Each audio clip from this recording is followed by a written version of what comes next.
Testemunho agente satânico, Pastor Jonas. Este testemunho é a quarta parte. Venho de uma família de chefes de aldeias tradicionais. Na minha família extensa do lado de meu pai, eles estavam procurando alguém que estivesse preparado na feitiçaria para se tornar um chefe tradicional nos próximos dias. Saiba que eles primeiro preparam os chefes tradicionais em feitiçaria antes de entronizá-los. Isso simplesmente significa que todos os chefes tradicionais são feiticeiros. Então, quando alguém estava procurando alguém, a desgraça caiu sobre minha mãe. Minha mãe não era uma bruxa. Ela não sabia nada sobre magia, até sua morte.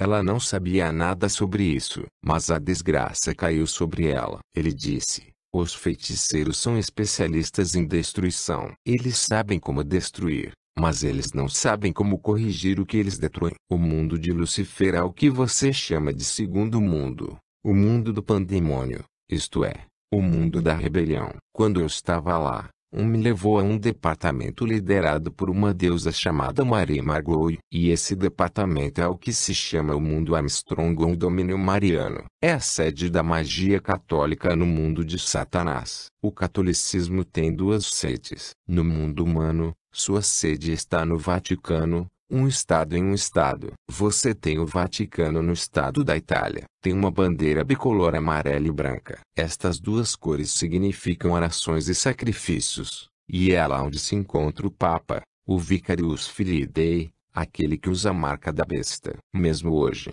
quando você vê os fiéis católicos ir a algum lugar e se ajoelhar diante de uma estátua, é apenas a imagem do mundo Armstrong. Engana-os dizendo-lhes que Maria Margot é a Virgem Maria abençoada, mãe de Jesus. Você deve saber que Maria que deu à luz o bebê Jesus já está morta. Ela foi enterrada, e ela também está esperando o êxtase como todo mundo. E nesse mundo, fui levado para a santeria. A santeria é o lugar onde se encontram todos os santos cujos nomes são recitados nas litanias católicas. Se você não anda no temor de Deus, os demônios podem sugerir suas ideias e fazer você acreditar que essas ideias vêm de você. No universo, o diabo já colocou satélites. Esses satélites místicos enviam imagens para radares místicos, e esses radares, novamente, reenviam imagens para as telas XS. É a partir dessas telas que o diabo controla este mundo,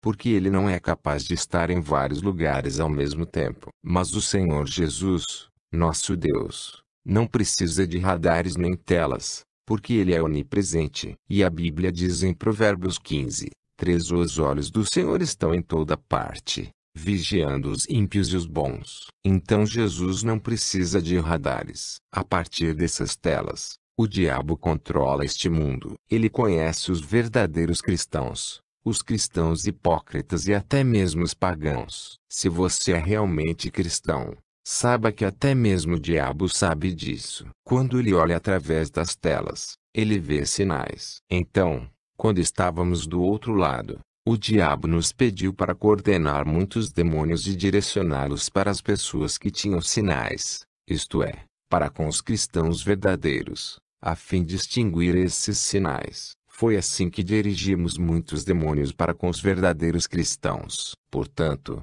você deve saber que um verdadeiro cristão é aquele que tem muita luta para enfrentar, é aquele que está tendo muita luta. Se você tem muitas lutas, saiba que o Senhor nunca o abandonará. Ele sempre o libertará. O diabo trabalha com dois códigos. O primeiro código é o controle do mundo que acabo de explicar. O segundo é o fato de transformar a Bíblia no caminho errado. E é isso que está acontecendo hoje. Já virou a Bíblia na direção errada. E muitos daqueles que se chamam servos de Deus fazem a vontade de Satanás sem conhecê-la. O que significa transformar a Bíblia na direção errada? É o evangelho que temos hoje, onde só se fala de bênção, e se negligencia o mais importante, salvação. Já não se coloca como ênfase no pecado, mas se concentra apenas em bênçãos e outras coisas desnecessárias. Essa não é a vontade de Deus. Você deve saber que uma bênção sem salvação é uma maldição. Jesus nos diz em Mateus 6:33: mas buscai primeiro o reino de Deus e a sua justiça,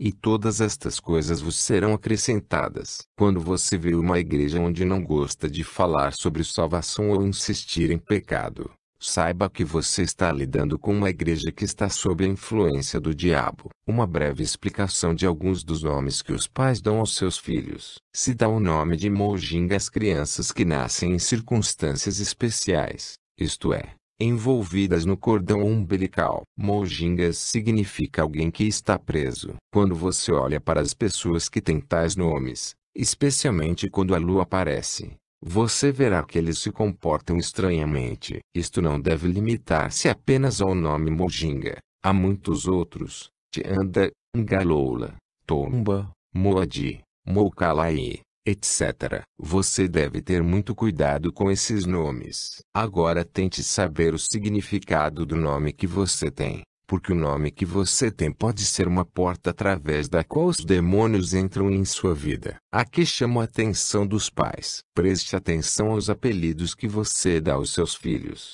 O diabo é mau, amado. Eu nunca pensei que um dia eu também seria contado entre os cristãos. Você sabe, para minha libertação, fui a 23 igrejas. Os demônios que estavam em mim estavam batendo em intercessores e pastores. E todo mundo estava fugindo. E no final, me expulsou. Eu era conhecido em Licasi, e ninguém queria me ver mais. Eu fui para minha família, eu disse a verdade, e mesmo lá, eles me afastaram. Todos os amigos que eu tinha, me abandonaram. Eu fiquei sozinho e eu estava dormindo no mercado. Eu sofri muito.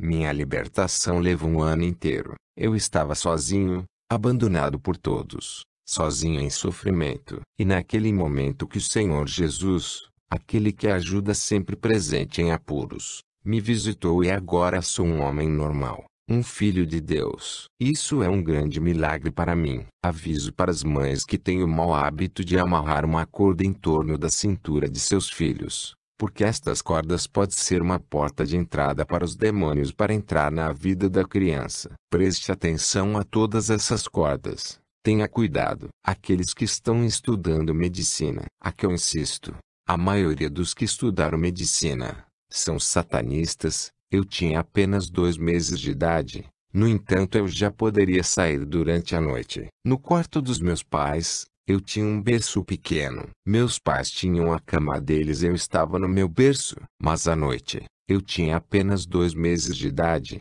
Eu estava saindo de nossa casa e indo encontrar os feiticeiros de nossa família na fonte do rio Congo. Foi lá que costumávamos nos encontrar. Antes de sair, eu mergulharia todo mundo em um sono profundo. Isto é o que os feiticeiros fazem. Antes de sair, eles primeiro mergulham todos os que estão em casa em um sono profundo. Eu ainda estava em Cansignia. Os feiticeiros de Cansignia tentaram por todos os meios fazer com que me juntasse ao seu grupo, mas eu estava contra isso. Eles decidiram me matar. Uma noite, enquanto dormia, vi o líder de todos os feiticeiros de Cansignia vir me ameaçar e me perguntar por que eu não queria me juntar ao grupo deles. Então os 4 guarda-costas que eu tinha me perguntaram: o que você quer que façamos a este homem? E eu respondi diretamente: mate-o. E de repente eu vi que um buraco apareceu diante deste homem. Ele se sentiu dentro e o furo foi fechado novamente.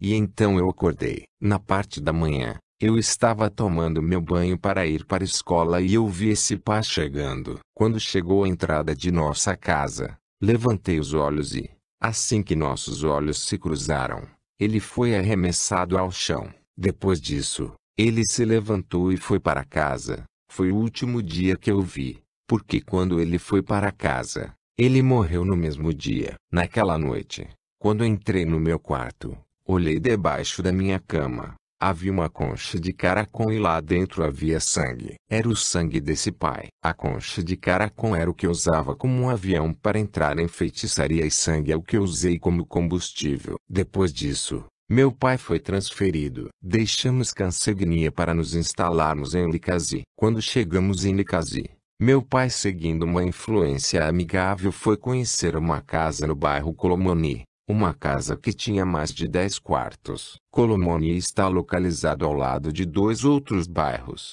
Canone e Tiati. Nesses 3 bairros, a feitiçaria é uma religião. Posso dizer que quase 90% das pessoas que vivem lá estão envolvidos em coisas satânicas. E é neste ambiente que eu cresci. Assim como você me vê, eu sei feitiçaria como alguém que estudou feitiçaria do jardim de infância à universidade. Conheço feitiçaria com todos os detalhes. Glória a Jesus pela libertação que Ele me concedeu. Quando eu estava lá, com a concha que estava debaixo da cama, minha mãe e minhas irmãs limpavam o meu quarto, mesmo debaixo da minha cama. Mas eles não viram essa concha. No entanto, o cheiro estava lá. Isto é o que acontece na casa de muitas pessoas. Os feiticeiros já colocaram coisas na casa e é através dessas coisas que eles entram na casa. Você deve pedir a Deus que lhe revele o estado espiritual de sua casa. Eu cresci neste bairro, e então um dia, fui chamado no mundo dos feiticeiros. Eu vi os feiticeiros da minha família lá e eles me disseram: há feiticeiros poderosos no bairro onde você mora. Você precisa de proteção. Eles pegaram uma corda para a qual eles enrolaram 5 garras de um leão, e amarrou em torno dos quadris como proteção. Isto não é proteção. Saibam que a proteção é Jesus. Jesus é o protetor por excelência. Vou falar brevemente sobre a origem da feitiçaria e suas diferentes partes ou ramos. Havia entre os anjos de Deus um cuja missão era transmitir a luz. Então Deus deu o nome Lucifer a este anjo de acordo com a sua missão. Quando se diz que o diabo é chamado Lucifer, ele não era aquele que se deu esse nome, mas Deus. Etimologicamente, Lucifer é dividido em 2 palavras, Lux e Fero. Lux significa luz e Fero urso. Lúcifer significa anjo luz portador, no anjo grego da luz. Mas o que aconteceu? Com todos os privilégios que tinha, ficou orgulhoso. Ele queria tomar o lugar de seu Criador. Para conseguir isso, começou por corromper a terceira parte dos anjos de Deus. Ele declarou a guerra a Deus e aos anjos que permaneceram fiéis a ele. Como havia orgulho em Lucifer que estava à frente desta rebelião, e como Deus não trabalha com os soberbos,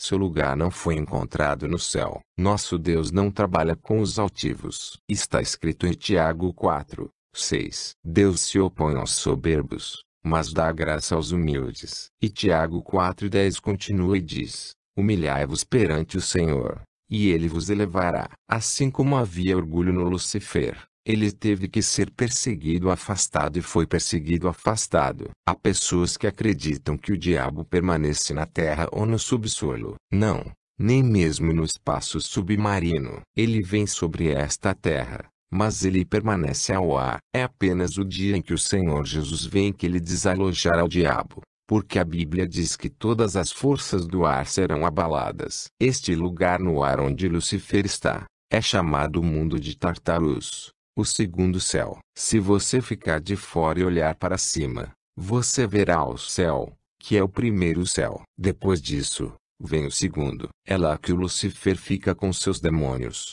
os anjos rebeldes. Depois vem o céu, o terceiro céu, o céu de Deus. Mesmo quando você lê a segunda epístola de Paulo aos Coríntios, ele escreveu: conheço um homem em Cristo que há 14 anos foi arrebatado ao terceiro céu. 2 Coríntios 12:2. E neste lugar, Lucifer e seus anjos formaram um exército chamado os mistérios do ar. É o que você lê em Efésios 2:1-2. Quanto a você, você estava morto em suas transgressões e pecados, em que você costumava viver quando você seguiu os caminhos deste mundo e do governante do reino do ar, o espírito que agora está trabalhando naqueles que são desobedientes. Lúcifer é chamado o príncipe do poder do ar. E de lá quando a Bíblia diz, aí da terra e do mar, porque Lúcifer fica entre os seres humanos e Deus. Ele está no meio. Ele sabe que tem pouco tempo e está tentando desviar os filhos de Deus para que eles não façam mais a vontade de Deus e que, como ele, eles também se percam. Naquele lugar, ele criou uma barreira chamada força cósmica. Esta barreira visa bloquear todas as orações ineficientes. O que é uma oração ineficiente? É uma oração que é feita por uma pessoa que vive em pecado. Isaías 59,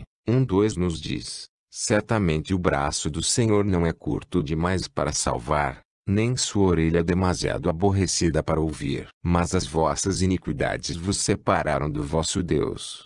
Seus pecados o escondem sua face, de modo que ele não vai ouvir. E através desta barreira, o diabo é capaz de bloquear até mesmo um anjo de Deus. Lembre-se da oração de 21 dias que Daniel fez. Vamos ler Daniel 10, 12 e 13. Então, continuou ele, não tenhas medo, Daniel. Desde o primeiro dia em que puseste o teu entendimento para compreender e humilhar-te perante o teu Deus, as tuas palavras foram ouvidas, e eu vim em resposta a elas. O príncipe do reino persa resistiu a mim 21 dias. Então Michael, um dos principais príncipes, veio para me ajudar, porque eu estava detido lá com o rei da Pérsia. Deus enviou Miguel porque Daniel estava vivendo no temor de Deus. Você também. Você pode orar, mas se você não viver em santificação, você vai orar, mas sua oração nunca será respondida. O diabo bloqueará a sua oração. A Bíblia diz em Romanos 8,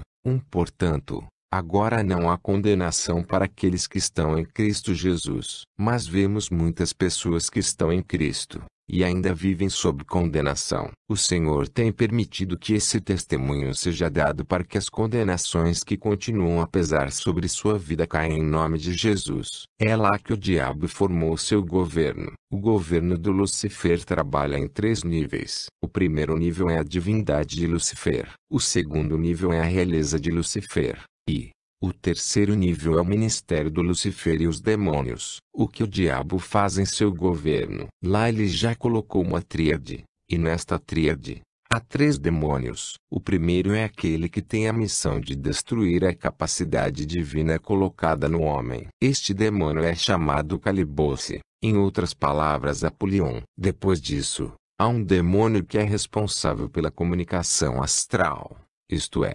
precipitar a morte e cativar as almas para conduzi-las do mundo astral. Chama-se Belial ou Níquel. Então vem o terceiro que tem uma aparência feminina, a rainha do céu. Através desses demônios, o Lúcifer controla o mundo da tecnologia e da informática. Esses demônios controlam o cérebro do computador subterrâneo. São os demônios que dão um rápido progresso à tecnologia. Aqui eu faço uma digressão. Enquanto Lúcifer concebeu um projeto 2000, ele nos disse que os cristãos escapam de seu controle e que ele não pode ler seus pensamentos. Assim, para conhecer os projetos dos cristãos e ler seus pensamentos, eles inventaram o telefone celular. Eu sei que quase todo mundo tem um telefone. Ouça-me com cuidado. Cada vez que você faz um telefonema, sua chamada passa pelo mundo da escuridão primeiro antes de alcançar a pessoa que você está chamando. O mundo das trevas escuta as suas chamadas antes das pessoas que você está chamando. O telefone funciona com a marca da besta que é 666. Vamos tomar o exemplo do nosso país.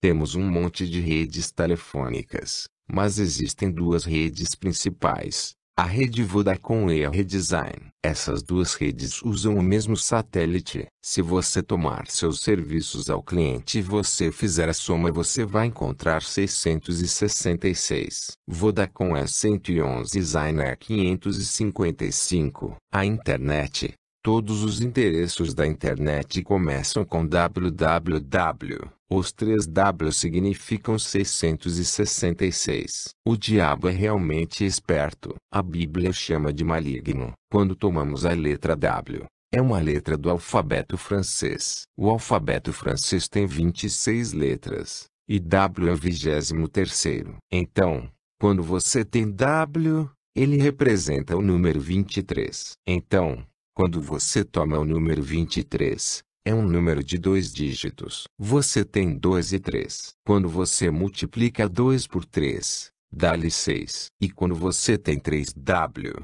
quanto você tem? O diabo é astuto. A divindade de Lúcifer. Vamos ler Gálatas 5:22. Mas o fruto do Espírito é amor, alegria, paz, paciência, bondade, fidelidade. Quando você toma esta passagem de Gálatas, você encontra lá os 9 frutos do Espírito Santo. Se você tomar o número dos anjos que caiu com Lúcifer, você faz a soma dos números, você encontra 9. Ou seja, quando você toma 144.000, se você faz um 44000, dá-lhe 9. O diabo já criou os 9 frutos do espírito diabólico, e na Igreja Católica é chamado de 9 ordens de anjos. Em sua divindade, o diabo finge ser Deus acima dos anjos que caíram com ele. Quando você lê o Salmo 75:7, a Bíblia diz: para exaltação vem nem do leste, nem do oeste, nem do sul, mas Deus é o juiz. Isso significa que a exaltação só vem do Senhor. É uma revelação de Deus. Por quê? Porque no Oriente,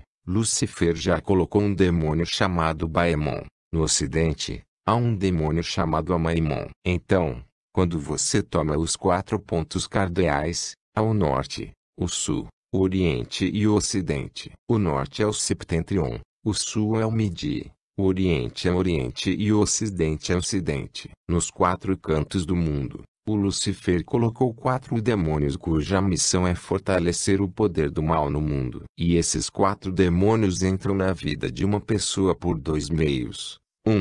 O primeiro é o sinal da cruz. É uma armadilha de Satanás. Há muitas pessoas que já fizeram este sinal. As pessoas, em sua ignorância, não entendem onde está a armadilha. Eles creem que estão fazendo, em nome do Pai, do Filho e do Espírito Santo. E porque eles estão fazendo isso rapidamente, eles não percebem o truque. Mas quando você o faz lentamente, você vê a armadilha do diabo. Isso é quando você entende que na realidade, você está fazendo o Pai, o Filho, o Santo e o Espírito separadamente. Isso significa Malgua, Egimo Grande, Baemon. Amemon é o que se chama oração de conjuração de reis. Todos os padres sabem disso. 2. A segunda é a cinza, que é colocada na testa das pessoas em quarta-feira de cinzas. O que acontece? Os católicos vêm com a cinza que vem dos ramos da mesma estação que foi queimada, e misturado com azeite. E você verá o padre fazer esse sinal quando ele vier. Quando ele faz isso, no lado esquerdo da sacristia, há uma pedra branca chamada Petras. De lá, há demônios que entram com outra cinza especial. É uma cinza que se leva no mundo dos cemitérios depois de ter queimado ossos humanos. Eles tomam a cinza que os acólitos trouxeram e deixam a cinza que vem das calcinações de ossos humanos do mundo dos cemitérios. E então o sacerdote está em frente, e as pessoas se alinham. Ele começa a fazer este sinal de cruz em seus rostos enquanto diz: você é poeira, e ao pó você retornará. Isso é o que você ouve, mas na realidade, isso não é o que o padre diz. Ele diz: você está morto em nossa magia e você se torna um escravo da morte. Quando você olha cuidadosamente, a cruz que eles colocam no rosto, é uma cruz com 4 cantos. No entanto, nestes cantos é Malgua, Egimo Grande e Baemon. Amemon. Estes espíritos entram na pessoa. Sabemos que o homem é tripartido. Há o corpo que é o envelope, o espírito que faz o corpo se mover, a alma que é o centro da vontade e da decisão. E lá, a alma é capturada e trazida no presídium que é a prisão de Maria Magoi. É por isso que, mesmo que diga a verdade a um católico fiel, ele ouvirá, mas no final, ele lhe dirá: Maria e eu, só a morte nos separará. Aceitam facilmente abandonar Maria. É porque eles não são mestres de sua vontade. Eles estão enfeitiçados. É por isso que devemos orar por eles. Ministério de Lúcifer e os demônios. Quando falamos do ministério do Lúcifer e dos demônios, vemos os demônios que trabalham de segunda a domingo. A semana tem 7 dias. mas apenas 6 ministros. Lúcifer ele mesmo trabalha um dia como ministro. Lúcifer trabalha na segunda-feira. Tente simplesmente observar a segunda-feira. Você vai ver que há certa tontura. Há algumas pessoas que até falam sobre segunda-feira embotada. É naquele dia que Lúcifer ele mesmo trabalha como ministro. Na terça-feira é Nabrot. Na quarta-feira Astarot. Na quinta-feira Acon. Na sexta-feira é Bequi. No sábado é Nabon. Nabon trabalha com Sankai, o demônio da música. E no domingo é Kiel, o demônio da pobreza. É aquele que impede que as pessoas ofereçam a Deus, a fim de mantê-los na pobreza. Continuar na parte 5.